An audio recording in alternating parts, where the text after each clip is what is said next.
Greetings and welcome back to my channel. I am proudly sitting here with David Willard, who kindly brought down a bunch of Atari 8-bit stuff that needed a home.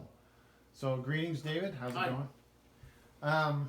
Today we're going to talk about primarily a little bit of his past and where he's from and how and where he comes from, and then we're going to get into a special OS card that he brought over. All right, David. Have at it. Where are you from and your past history? And you mentioned Intel. Yeah, greeting Atarians. I grew up here in Vancouver, Washington. Attended DeVry Tech in Phoenix, Arizona. Came back. There was no jobs in the mainframe programming COBOL business, but the PC business was taking off like gangbusters. My first experience with computers was in junior high school with Apple IIs, TRS-80s, and cobbling together parts like radios and ham stuff from Radio Shack. Eventually, I did find a job. After working in electroplating and a couple other things, I ended up working for TE Electronics, a division of Tandy. I worked over at Computer City in Jansen Beach in Portland. I remember that. Put the computers together, and I had all the printer certifications, which everybody hated to work on, but I liked the mechanical parts. Cut my teeth on race cars and motorsports, ATVs. My brothers were all into that, and I just kind of picked it up as I went along in my childhood.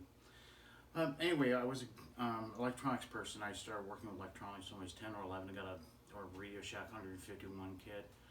And then computers came along, and I had a paper route, and I delivered newspapers in the cold northwest rain for a long time, saved my money, and I got myself some Ataris. I mowed lawns.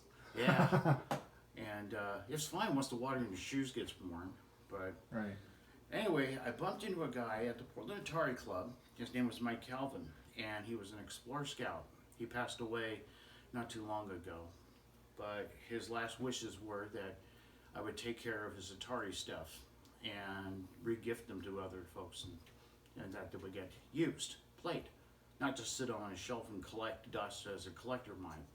So he had a BBS back in 1981, 1982. I met him at the Portland Atari Club. Come to find out, he only lived a mile from my house in Orchards. Mm-hmm.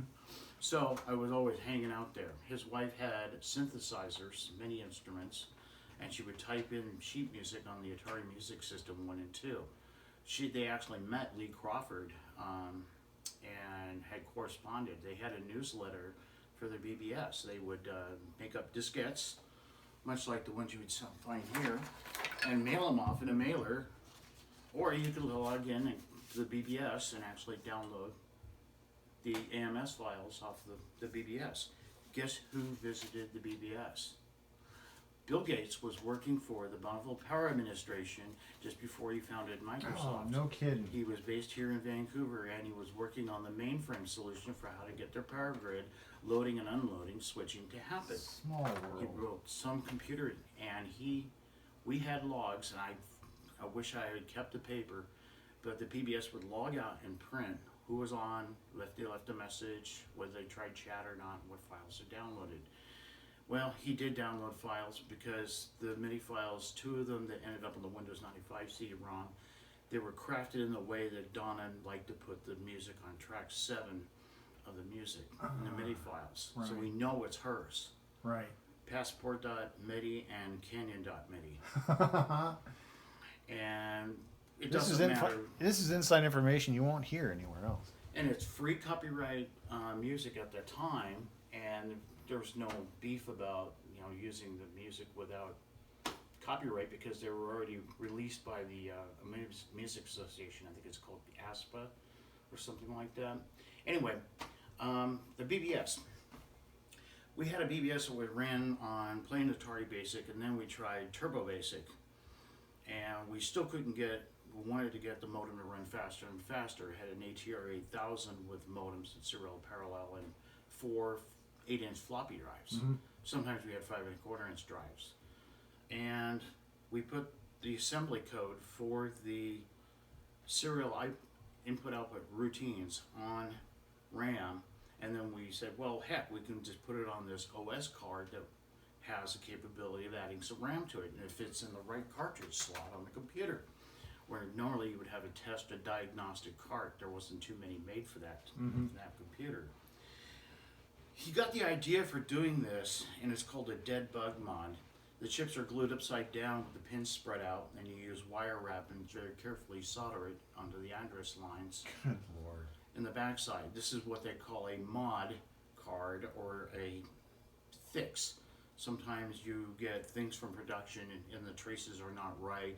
You may have to slice a trace or bodge something onto it.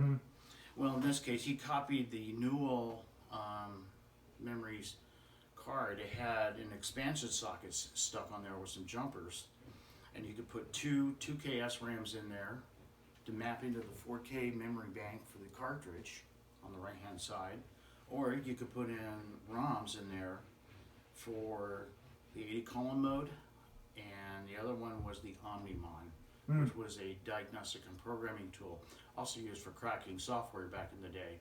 Not that we ever did anything like that, heaven forbid. But the other two ROMs he had, these are the original OS ROMs, but I have another card that had the fast math package, faster floating point.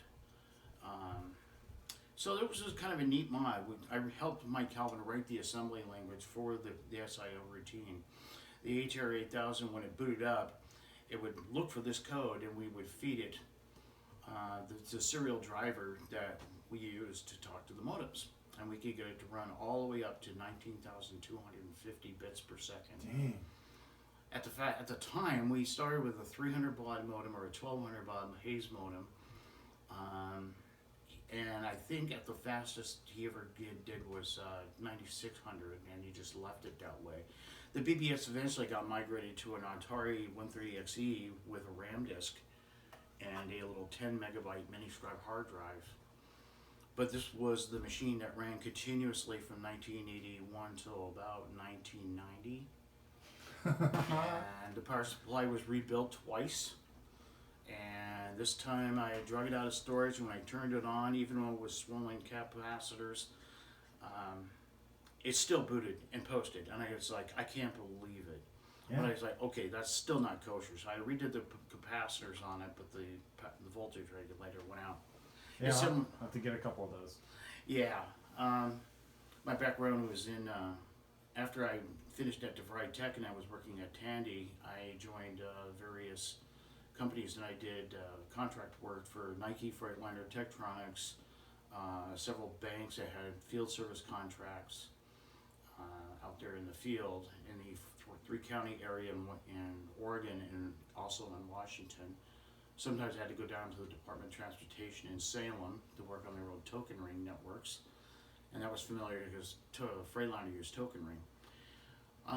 Did a Y2K bug sweep through Tektronix and converted 4 different emails to one unified system under Outlook and Microsoft Exchange Server, and that was something else. 6,000 email addresses all being merged. And I said, okay, that's fun. I was like, well, let's go find some more work. And I went over and I applied for Intel, and they did a round robin 8-guy interview, and I had got the choice of 5 different jobs. And I was like, I'll take the lab.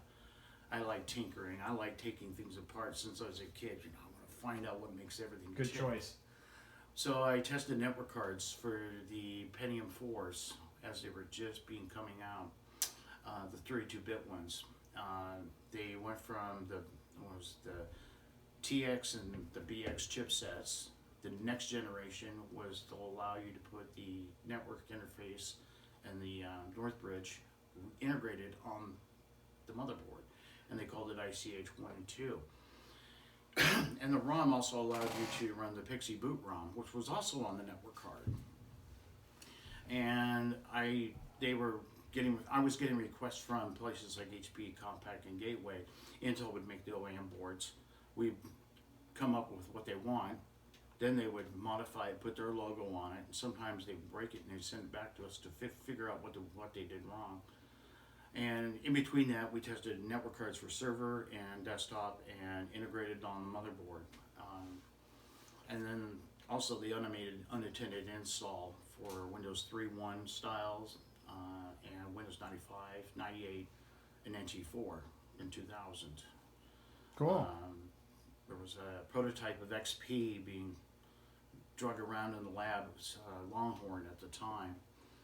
but the scripting for the unattended install was pretty much the same, and it all ran. It could be ran off a floppy diskette or CD as a OEM restore CD from the manufacturers, but you could also do it over the network, and that's where they said, hey, we want you to come over here and test the Pixie boot ROM. Okay, so I worked with the developers, and we were working on the very first gigabit network adapter. Yeah, and we got that code transported. Right on. But anyway, that's the Ataris. We're going to find some homes for these things. Yep, I'm gonna work on them, and to his friend's dying wish, they will be assimilated. They will be working, and the parts will be used. Okay, David. One last Thanks. question. To this day, what is your favorite Atari 8-bit game to play? No, it's a hard question. Maybe top 5. Top 5, Star Raiders, Missile Command,